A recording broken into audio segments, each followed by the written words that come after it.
Hey, what's up, everybody? Bdf 44 coming at you with another video. All right, so tackling the heat today. It's gonna be about 94. We're in a little bit of a heat wave. I think it's gonna be like 98 tomorrow, 96 the next day, 94 after that, all the way through Sunday. It is Wednesday, so this is when we're gonna get our real summer, I guess. Although it's not really in comparison to what we're used to, but it's still hot. And if I didn't have to get out today, I probably would have stuck around in the house. But to me, it feels like my body's ready to get back out here and do some walking, man. I haven't done it in a couple days. Decided to stay in on my birthday. Didn't make no content. Did a whole lot of nothing, man. I as far as like just celebrating, I didn't. I talked to some family and enjoyed my day, relaxing, slept in the daytime, did my little exercise. Sorted through some music, but didn't quite make a playlist. But you know, I kept it pretty basic on Monday. Didn't really do too much. I did speak to some family and you know, that kind of thing, but I didn't buy myself anything. Didn't do any cheat meal stuff after paying for it pretty badly on when my uncle was out here. I just figured if I'm gonna treat myself, it ain't gonna be through my stomach this time. I think it'll keep the discipline going and stash the money. So that's what I did, man. Every bit of the birthday money that I received, I put it in the savings and didn't touch it. And then I took the rest of the money that I had gotten back from returning the shoes and put it in the same account. And just, you know, I was talking to the Lord and meditating on some things, and the Lord just said, I just want you to continue building up yourself. Just continue building up yourself. And the way I took that was not only as it pertains to my strength, but also my savings. Just continue to take the money that I've been saving, stay disciplined with it. Been saving money all year, not eating out as much, not buying myself much of anything unless I felt it absolutely necessary. Just stashing money, man. Paying a little, you know, cell phone off, and of course with my uncle's money, paying off these people. But anything that I would otherwise use recreationally, if it ain't being bought, if it's not being used to buy things that I need, it's getting stashed. And that's just what it's been. I wish I would have had that mindset the entire time I would have been in this situation. To a point, I didn't have my GR the first 6 months or so, so I was really in a bind. But once the GR kicked in, I wish I would have thought to, hey, let me now shift my mind to that. But eventually I got around to, at the beginning of this year, really like buckling down on excess eating out and stuff, as I've already mentioned. So it's really what it's about, just saving my way through this situation. And seeing if I can, you know, just have a little something for a really rainy day. So that's really where my mind has been. I've had a great time these last couple of days. Yesterday, of course, I did a little laundry, nothing too serious. I bought myself a towel. That's what I bought myself for my birthday. A new bath towel, because the one I had, it started going bad in the laundry. So that's what I did for myself. Other than that, there was nothing, no birthday stuff. But I did get a chance to speak to my little sister, Sonia, whom I hadn't spoken to in a couple of years. And that was awesome. And she's very much growing a lot. She's changed her tune on a lot of things politically. She's paying attention to what's going on in Israel. She's paying attention to a lot of the stuff I'm paying attention to. So we were able to talk for almost 2 hours about political stuff and things that you would call politics, but it's really just humanitarian stuff. In fact, she just texted me right now. I got to get back to her. But you know, she's back in my life, and it's a real blessing, because me and her have always connected since she was a baby. She took well to me, and I took well to her. And, you know, as we got a little older, she was going through some difficult times and kind of lost touch with myself, and I lost touch with some of our family. And I think she's healed up a lot. She's taken some time to herself, figured some things out, and she's reemerged, and I'm very thankful for that. And it's strange, because I was praying to God a few days ago, she had became especially in my mind that like 3 days ago when I was doing my daily prayers in the shower, and she popped up in my head, and I said, Lord, I would really like to speak with her. And it wasn't but 48 hours that she was calling me for my birthday. So that to me is like answered prayer. And if she's in a space where we could talk about things that matter to me, things that I don't have anyone else to speak to about these things. It was amazing that she was the voice that was able to kind of connect with me on some things like, you know, genocide and all this different stuff that I just don't have anyone in my life right now that really I talk to about those type of things at all. 0 persons. So that was an amazing thing, man. I felt like that was a real blessing for me. It was an uplift for me to have communication back with Sonia, and you know, just go continue to cultivate that bond going forward. You know, we understand one another a lot, I think. So that was really awesome for me. And talked to my brother Matthew as well. Just 15-20 minutes before that, she called, my stepmother called and told me, hey, Matthew wants to talk to you. And so I was able to call him back and get a hold of my little brother Matthew. He's always a bundle of joy. We were able to speak with him for about 15-20 minutes yesterday. So it was just connecting with family. Even though my birthday was Monday, Tuesday was the day when I really connected with people, and it was really special for me in that way. So I was able to enjoy that very much. And one thing I threw myself into on Monday night was Ancestry. You know, that family connection website that takes your DNA and pairs it with all the different people that are in their database, and, you know, connects you with the history of your family. And I was able to kind of you know, go with their 14-day trial run. And I spent a lot of time over the last 2 days checking that out. And that's where a lot of my time has went into over the last couple of days as well. Just, you know, confirming documents, matching documents that they have, connecting us with people that you may be related to. And going down that rabbit hole was really eye-opening for me, because I had so many different things that I found out about in regards to just different parts of my family. And although I would love to continue going down that road, it's supposed to be a free 14-day trial, and I looked up and it was $40 pending on my bank account that's supposed to transact today. I'm like, nope, I gotta cancel that. There's no way. If you're gonna give me 14 days, give me 14 days, but don't try charging me right away. That's insane. So they breached my trust in that regard, but they really do have a good program. And if ever there was a time where I can take on another $40 bill a month, I would be very happy to get back on there. But I spent about 2 days adding a lot of information to my family tree, so that was good for me. It's kind of just see what's there. Learn some stories, some real interesting stories that I'm sure I'll get into throughout the course of this video, because it's really what I was going to turn on this camera for. But I did have to cancel that after 2 days, which, like, to be honest with you, I thought I got out of it everything I really needed to get out of it for this go round. And I'll probably do it again somewhere down the road. But just in general, I spent a lot of hours doing that, and found out some things that I'd never heard before.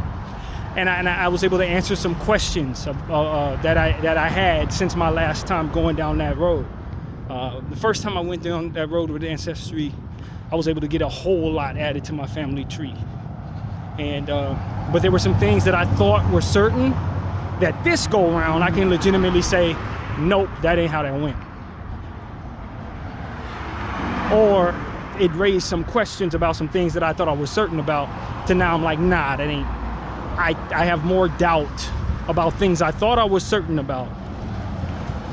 One being my actual blood relation to Andrew Jackson, the president. I now can say to you guys that I have a legitimate doubt that I actually am related to Andrew Jackson.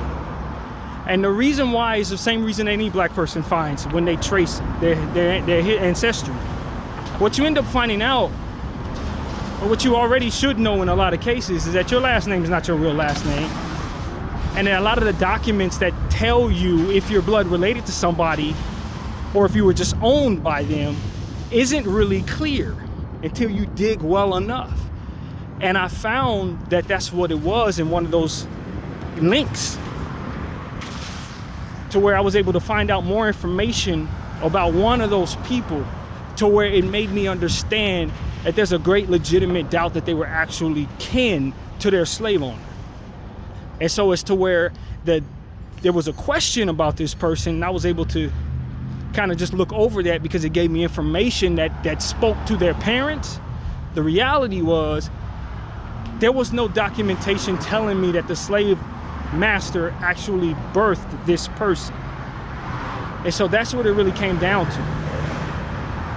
I don't think that this was a case of me being related to the slave owner more so than me just my family being owned by this person and us taking their name. So I don't think I'm related to Andrew Jackson. I think I was actually tracing the slave owner's family, not my own. But I'm not certain. Now what I do know is I sent them my blood, not my blood, but my mouth swab, which gives them the DNA. So it's not just me tracing information going off of hearsay. They have my DNA in their database, and they were able to tell me what I'm related to based on that DNA. So I know there's a lot of white in me. There's not a question about that. I'm 17% white, according to that paperwork. All four corners of my family. The majority of the white in my family, I think, comes from my father's side, or certain comes from my father's side. But my mother, too, has some there as well. And the thing about Ancestry is, for whatever reason, they don't really have a whole lot of information on Native Americans at all. They have some, because I was able to trace some, but it don't go very far. Their database is based on Caucasian, basically, from what I've been able to see. Now, I don't have any Mexican in my family, not on my side anyway, through my blood. So I don't know how well they trace South America, China. I don't really know. There's none of that in me. But I know that they were able to trace my sisters and my stepmother and all my siblings, including Sonia. They have a great deal of Mexican in them. I think they're like 17% Mexican, according to my sister's DNA swab, of whom I'm connected with and linked with on Ancestry. None of my other family members I'm linked with, although Sonia did tell me she started one. But Sarah's actually taken that path, and so have I. So we're able to kind of match one another. And you know, since I last got on there, they've added some features and added some things that they can kind of help you with in regards to telling you who you are and stuff like that. So for example, now they could tell you, you know, what traits you may have that you may take in from your family, how athletic you may be versus how determined you may be based on different things that they've been able to gather, what region your family may be from on the map. So I thought that was really cool. It showed me a map, and then it highlighted the map of who's all, what all they may have taken from my family. So I know what part of Africa they believe my DNA comes from, what part of Europe they believe my DNA comes from. And there were some things on there that I didn't realize until this go round. So it was just a lot of stuff, man, that made me think, okay, it's a good thing that I got back in here, because it helped answer some questions that I thought were already answered. It raised some questions that I didn't really have, and that's really important. So I'd love to go back down that road again, maybe even into my DNA into a different database, see if they find something different in another company as well. But it's just something I'm very passionate about, but it's pretty expensive for my lifestyle right now to stay on that path. But you know, some disturbing stuff you find too, man. It's a raw history for a lot of us African Americans, Native American blends. You know, things are messed up in our family sometimes because of the circumstances that we come from. You know, one of the Delonis, and this was a white man, so I don't know. Again, this is one of them situations where I'm not really sure if he's family to me or just slave master. but he was a direct Deloney. The way they have it set up, he's like my 5th great grandfather or something like that. This guy shot somebody who was unarmed. I guess it turns out this person was his stepfather or his wife's stepfather or something. I don't know, but he was in the write-up. I guess he ran into this dude on the road, and the dude he thought was pulling out a gun when he was actually showing him he was unarmed. And he shot him in the chest.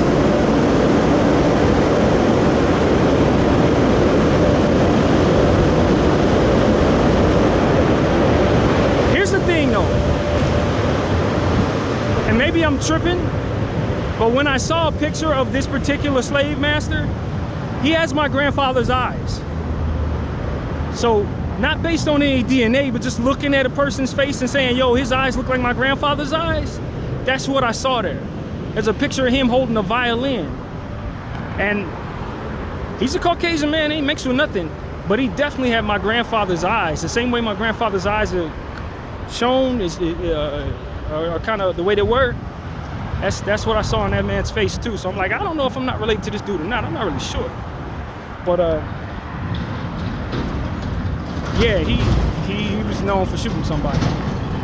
He killed that man right on the spot, and he was unarmed. I think he did end up going to prison for that for a little while. It was a trial and everything, and I saw a lot of the paperwork on that. So that was one of those rough situations. You just don't really know if that person's related to you, but you definitely know that they made a name for themselves, being unfortunately someone who wanted to rob someone else.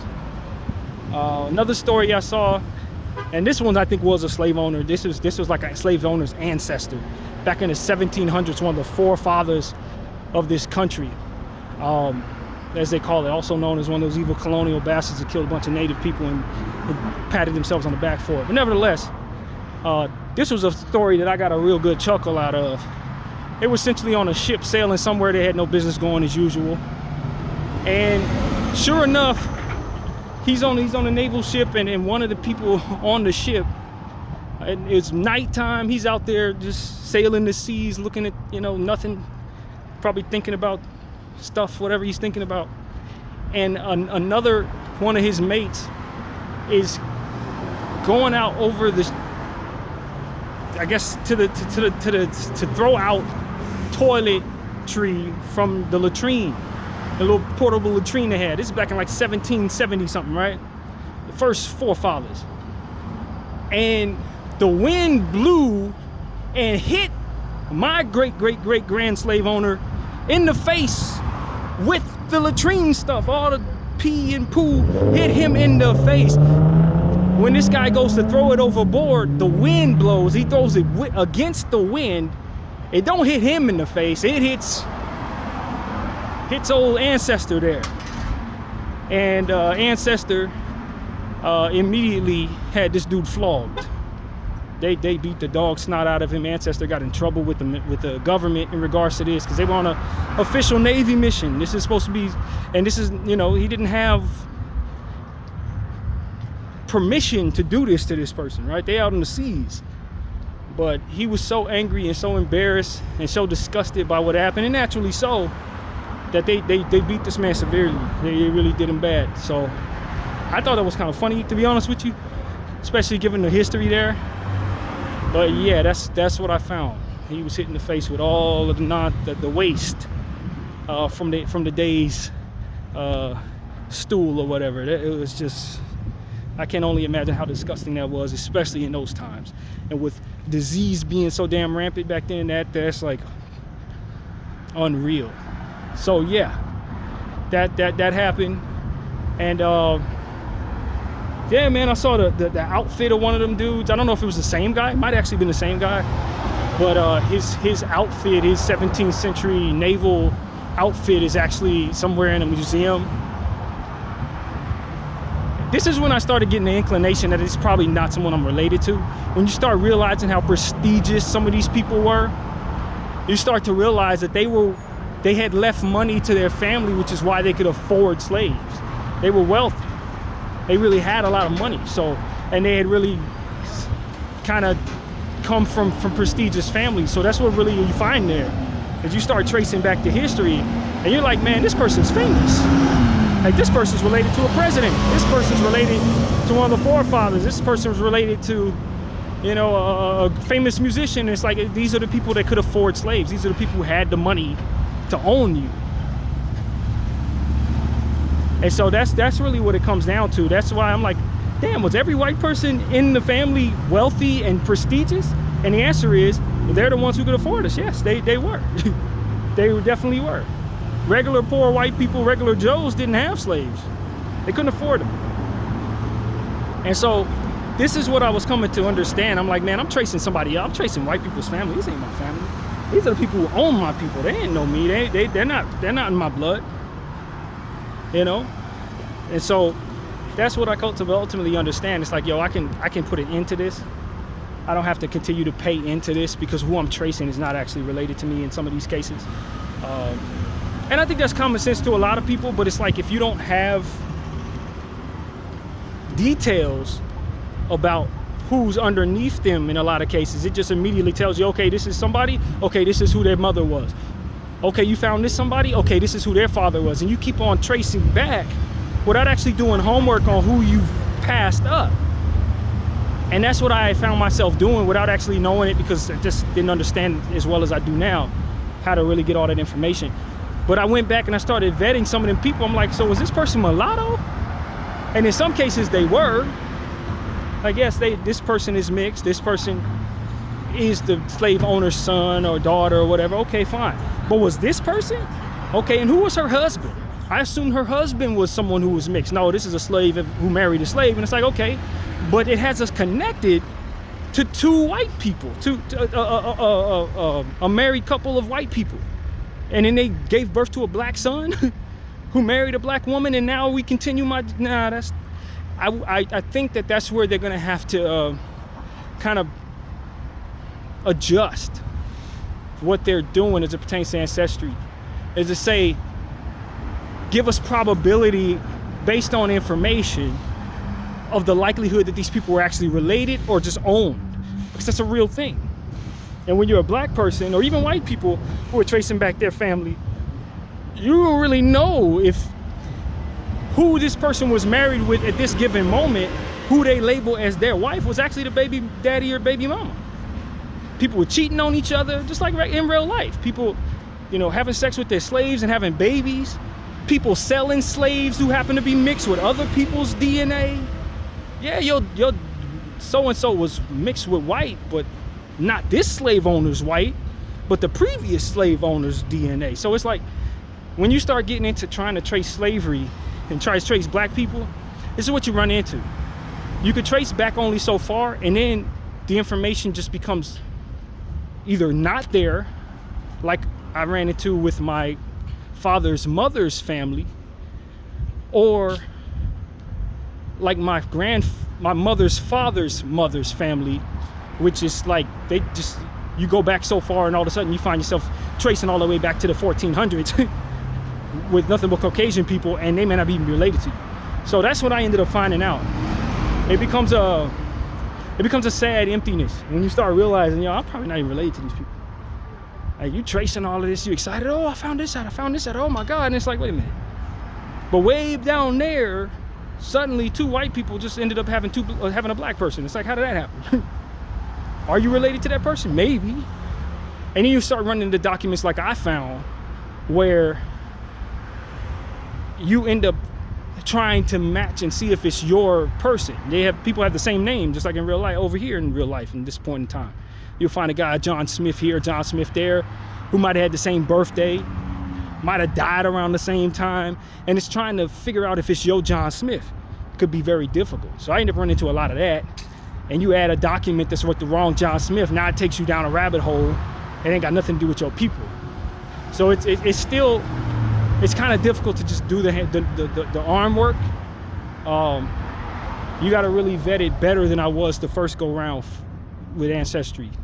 I did a much better job of vetting that paperwork and studying the paperwork a bit more this go round to assure I was adding the right paperwork. And what ends up happening as well is, like, if you add the wrong paperwork, for whatever reason, sometimes they'll tell you if someone was married multiple times with multiple kids. Other times it'll give you only one option as the husband or the wife.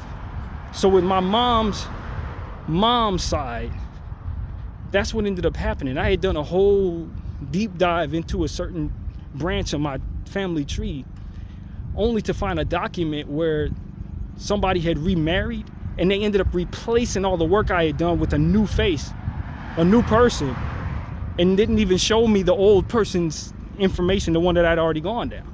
Now, I'd already established that this is my kin, but they had also remarried. So my another uncle of mine had a different father or something like that. You know what I'm saying? So it becomes a situation where you want to keep that information as well, just so you can share that with the family. But it didn't allow me the option on that particular path. So I had to erase the remarry guy so that I could keep my actual kin on my family tree. So it was really a journey, just trying to make sure that I got all the right stuff.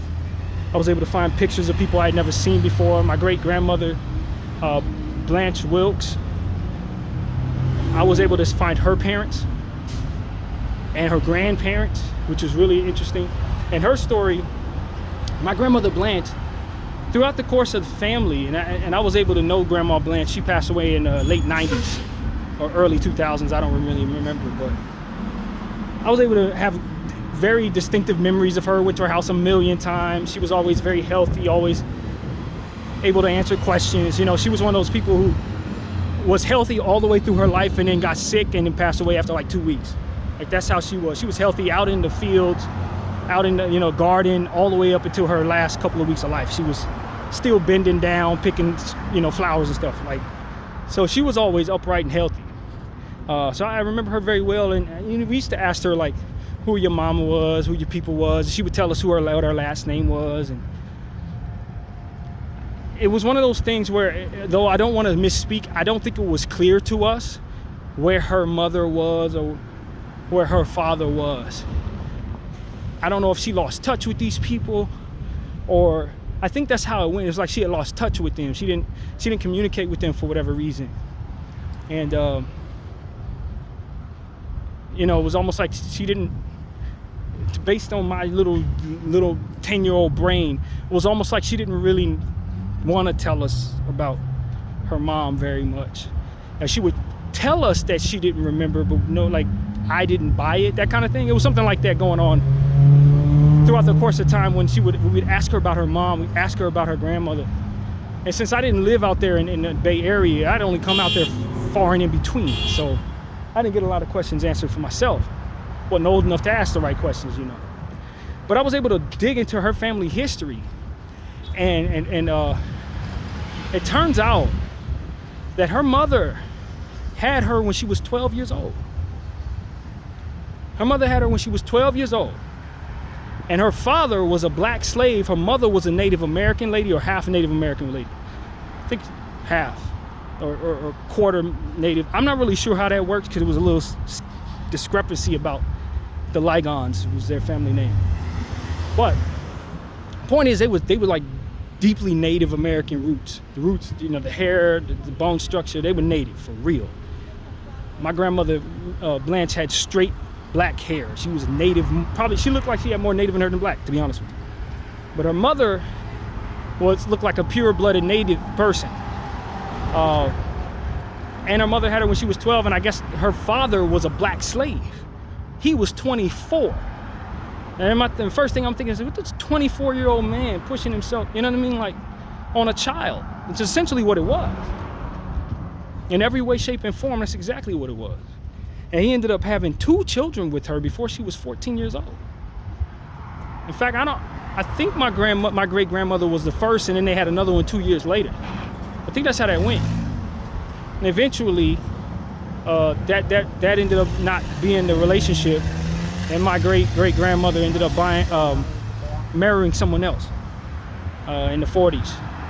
But I thought my grandmother's family, we thought they had passed away. We didn't know where them people was. Turns out, my great-grandmother Blanche's mom didn't pass away till like 1968. And my mother was born in 1946. She didn't know that her great-grandmother was still alive all that time. She never met her, I don't think she ever knew that lady existed. But because she had her so young, that lady went on to have a whole life after that whole situation. And my grandmother Blanche ended up marrying in her own situation, and had kids from that. And they just kind of lived their life without really even talking about my grandmother Blanche's family. But that's why my grandmother Blanche didn't want to tell us, because that situation was as it was. And so, yeah, that was really disturbing. I was extremely disturbed by that information. A black slave, 24 years old, pushing himself on a native child, essentially what it was, however you look at it. So that was super disturbing and very hurtful to read, to be honest with you. But it was what it was, man. That's how that went. This is the history. It ain't always pretty, man. It ain't always pretty. And sometimes you'd rather not find out the hard way. Or you'd rather not tell nobody, you know, you'd rather them just not know. You'd hope that would be something that they could just not find out. But I did. I found out. And you know, in a strange way, if I'm being honest with you, I'm telling all of you guys, so anybody watching my video know this, but when I talked to my aunt, I didn't tell her. I didn't tell her that at all.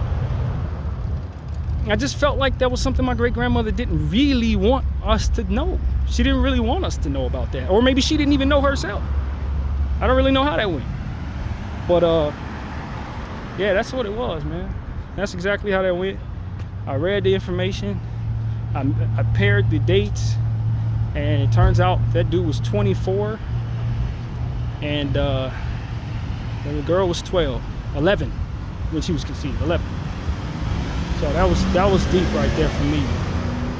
In fact, that was the last thing I looked at before the end of my birthday night. I was done. After I found that, I was like, yeah, I'm going to sleep now. I'm good. I don't need to find nothing else out for the day. I'll pick it back up tomorrow. I went to sleep on that very thought. But yeah, man. You know, that's the history there. And you know, I traced a lot. Like I said, I did a lot of tracing of white people, slave owners, people that may have been related to me, may not have been. A lot of that. Traced some of them people's families back, like I said, to the 1600s. I could have went even further, but just kind of gave up after a while. But that's really what it came down to. It gets to a point where you want to ask yourself, how far into this do I want to go if I'm not actually related to these people? How far do I want to go? If they're going to be somebody that wasn't a part of my family history, but ultimately were dishers out of trauma and pain, you know, and cheaters of our actual values, what we were worth. How much of that do I actually want to trace? How many of these people do I actually want to see? You know what I mean? That's what it really came down to for me. And so I was done. After a while, I was just like, yeah, we can trace these people all the way back to the 12s probably, because they were wealthy, prestigious family. You know, they kept records of themselves, and as you would expect anybody would if they had an opportunity to. My family, you know, we traced back as far as we could, some of them more than others. But just like every black person in this country, it's kind of hard to trace us back in this country. We'd have to go outside of this country to see if there's documents. And then it becomes shaky, because once you start talking about abducted slaves, abducted black people, who knows what records were kept of who was abducted, who knows who survived the trip. So it would be a bunch of hypotheticals and trying to trace even if you do get documents. So for me, I'm cool on kind of going down that path too much more in this era of my life. I got everything that I thought I could trace, and it just became an empty tracing of individuals that I'm almost sure I'm not related to be honest with you, who really just, like I said, they pushed horror onto indigenous people. They're not good people, and they celebrated one another for this. You know what I mean? So it gets to a point where it's like, I'm not interested in celebrating these people. I'm not interested in tracing them. I don't want to know who they are. I want them to be forgotten in my heart, unless they're related to me. You know, that's really, and even if they are related to me, if that's what they were doing, I only want to know them as much to understand their features and stuff like that. Look and see if their features match mine in any way. Other than that, I don't really care to know them either. You know, we're in a country in America where we celebrate colonial practices. We celebrate founding fathers like they weren't terrorists, thieves, rapists, murderers, slave owners, racists, all different types of energy. I don't want to carry that in my personal life any further, to celebrate people like that or to give them flowers, anything. That's not flower giving type of stuff. It's a warped society that will celebrate someone for doing those horrible things. And given that I was raised in this warped society, I've been raised to think I'm supposed to celebrate people like that. But the reality is, when you look over what's going on in Israel, you understand how far away from reality we actually are as it pertains to how we're supposed to look at people who did those things, regardless of how much greatness we benefit from those behaviors. We need to stop normalizing celebrating people who were terrorists of other people just because they wanted something that they had, or because they hated their skin color or what have you. That's terrorism, friends. That's pain. You're inflicting horror on individuals. You understand what I'm saying? And then celebrating yourself and falling back into a space where I guess you get to be the victor for doing awful things to people. It's just not, that's not what I want to carry forward. We can talk about the history of our country and say, yeah, we appreciate our history. But when you talk about who didn't benefit from that, who had to suffer, people start getting quiet. Well, the forefathers were this, and no. But when you start talking about the natives, then it's like, okay, well, yeah, we hurt those people. We slaughtered those people. We did whatever we wanted to those people. We let them suffer. We took from them what they had. We were better than them. We believed it, and we moved that way, and we did it in the name of our religion. We told them, get down and lay down. Like, being a conqueror is not something that I think is very proud. And a lot of people say, well, every land has been conquered. That's one retort that's been thrown my way. Well, even when you look at some of the lands that you are celebrating, the indigenous people, they conquered the land. This is just the way the world is done. You take the land from someone else. It's like, that's what it was. Is that what it's still going to be? Are we still going to think that's the only way to get things done? Like, that's the question. Are we still going to do that? Okay, that's what they did. Is that what we're doing, though? We call ourselves diplomats. We call ourselves understanders of trauma. We understand, psychology, understanding all this. But we're still hurting people for real on purpose. Like, and thinking that's the only way. We'll find a million different ways to do a million different things. But when it comes to filling out our maps, we still want to slaughter and destroy and lie about people. And all. I'm not celebrating that. I'm not celebrating that. And I understand that I was raised to. I understand that the school system and our religious systems in a lot of cases teach us to hate indigenous people. Whether it's because we think they hate us based on lies that we've told, or because we've done something to these people and we know they're angry at us, for which is inspired by us, as I speak in circles. Like, when do we start become aware of the fact that if you didn't start nothing, there wouldn't be anything? If you didn't bring about any pain, no one would want any pain inflicted upon you. Like, I just can't, in my lifetime, living in 2025 as a grown man, looking over what's going on in Israel, looking at what's going on in Africa, I can't sit back and say, yeah, the forefathers, they were great. No, they were not. They were terrorists. They were rapists. They were horrible human beings. And as we move forward, I think it's okay to say that. It's okay to say that. It's okay to be unhappy with them. It's okay to look back on the history and say, no, that's not very good. And I know that we're in a space where a lot of people who feel like they've won the game and that they have a right to tell the stories because their ancestors told the stories the way they wanted to. And you're carrying forward behaviors that welcome resentment, and you're shutting the door on history that welcomes wisdom and understanding and consequences for behaviors. Consequences that should not be ignored, especially by those who have a responsibility over others. And so that's really my point of view. I understand that there's a faction of people who call themselves the winners who don't want to look into history because they know how ugly the history is and how bad it makes them look. And they feel it was a means of making things happen for which they're very proud of. But at the end of the day, that's not my position as the victim of that circumstance to celebrate you and help you hide that history. As a black person, as a Native American descendant, it's not my responsibility to second your position. If anything, it's my responsibility to oppose it. You want to hide the history of African Americans, being slaves and Native Americans being genocide? It's my responsibility to preserve that. You want to celebrate those who were engaging in that behavior? those who pat themselves on the back and give themselves statues for doing evil things to people. It's my responsibility to tear them damn statues down and bring about a energy that ultimately gives that what it deserves. You do wrong, you get shunned for it. You do right, you get praised for it. Not the other way around. And so that's what I gotta say, man. There's a lot of people out there right now, top of our government, who not only want to hide the history, but they want to duplicate the behavior and continue the process of these practices. And I say to them, as long as I'm alive, and as long as people like myself are alive, you're not going to be able to do that while patting yourselves on the back in peace. For the moment you pat yourself on the back, there will be somebody protesting your behavior. It's just what you can expect from here on out.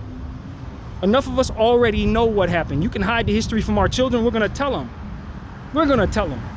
And they're going to trust us. And they're going to match the behavior they see from you right now and understand that we're telling them the truth about what you did in the past. You can erase it from the history books. You can erase it from the internet. You could try to ban us from communicating with other people through our social media sites, for which is what they're trying to do. TikTok's going to be exclusive to America. They don't want us talking to nobody Arab. They still want to tell you that Arab people are the worst people in the world. While in real time, you learn that everything they say is about those people they're actually doing to those people. It's like you don't get to do that anymore. I was looking up on YouTube yesterday a documentary on Mali, as I found my mom's side of the family. That's where a lot of our African ancestry derives from, is Mali. My dad's side, Nigeria, mostly. You find some other stuff too, Bantus, who else? It was some, just West African, all the surrounding countries of West Africa, basically, is where most of the slave trade took place. And I decided to look up a documentary on Mali, and of course it was someone who's not from Mali coming there telling us what's going on. And the thing about it was, as I start up the video, it didn't take but 3 minutes into the video, this dude's essentially already condemned Islam and Muslim people with this English accent, European English accent.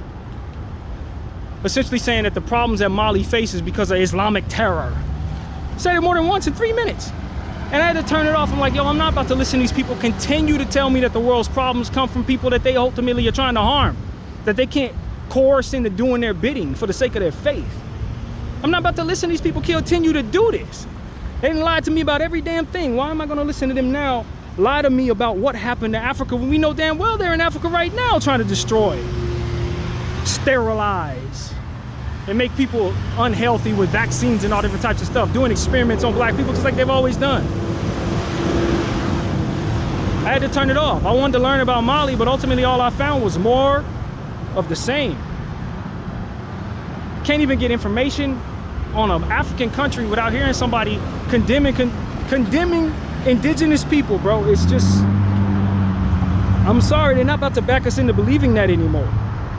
There's too much real internet footage that we've seen of the lies they tell for me to not be offended by those lies at this point in my life, man. I don't want to hear it anymore. And I'm sure a lot of people feel the same way I do.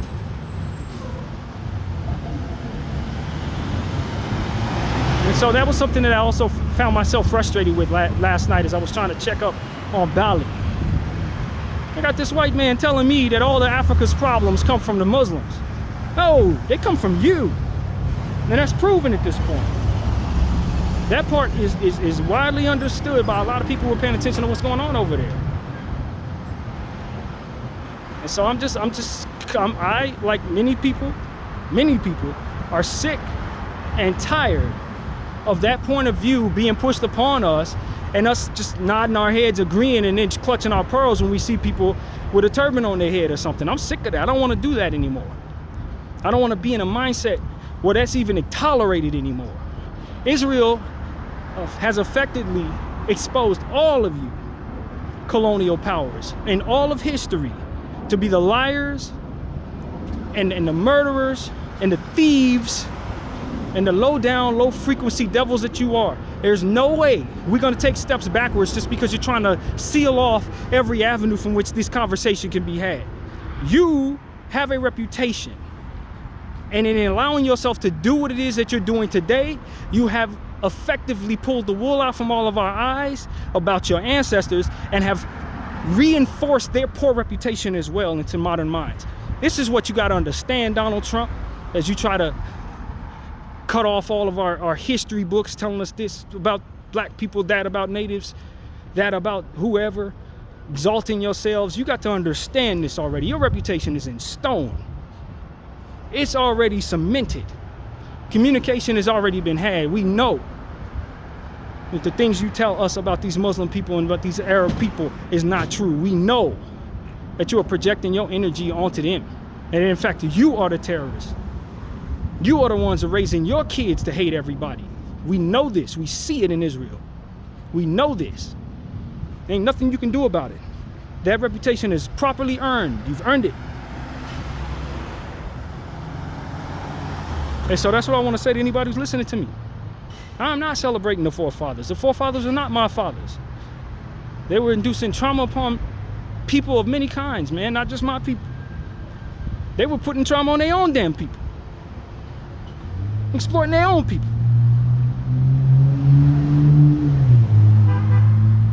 This is what I find when I try to dig into history books, find out who I am. I see trauma. I see people patting themselves on the back for doing horrible things to my people. That's what I see. And y'all want us to act civilly in the presence of this behavior. I would like to ask that at the very least, all people of color understand that your outrage is valid. Your outrage is valid. You let the bad guy mold the narrative and set the rules, he's gonna always make it look like whatever he did to you was justified and whatever you do in response is outrageous. But do understand, when you dig into the history of what happened to you, you have every reason not to be comfortable around these people. Every reason. Not to want to kiki, not to want to celebrate them, not to want to vote for them, not to trust them. They've been lying the whole time, and we know it. They've been normalizing trauma upon you and victimizing themselves the whole time, and we know it. They erased your history so you wouldn't have a proper view on their nonsense. They fed you poison of the mind so that you would be in a mush state of brain power as opposed to an enlightened one that holds them accountable for the evil that they've done. You do not have to behave the way they tell you to behave because you're essentially playing into the bad guy's hands at all times. And y'all need to know this. At all times. It is completely okay to hold anybody accountable for awful things that they do to anybody else. It is not something that the good guys have to try to cower about and the bad guys get to sit back and set the tone and reinvent words and label people who hold them accountable as bad people. No, this is accountability. You deserve that. You earn that. If you did things the right way, you would earn the celebration that you ultimately demand, but you don't get to demand that. That's your position. And if you're strong enough on any position, you can stand on it, but that don't mean I got to react to it as if it's fact. So my position is to do the opposite. You're telling me I'm a bad guy for not being pleased with people doing bad things? I tell you I'm a good guy and I'm not pleased with you doing bad things. It's just a position. I think we put too much emphasis on other people's positions and not enough of a stance on our own in a lot of cases. That was wrong. I expect for you to tell me it was right. That's your position. It ain't mine.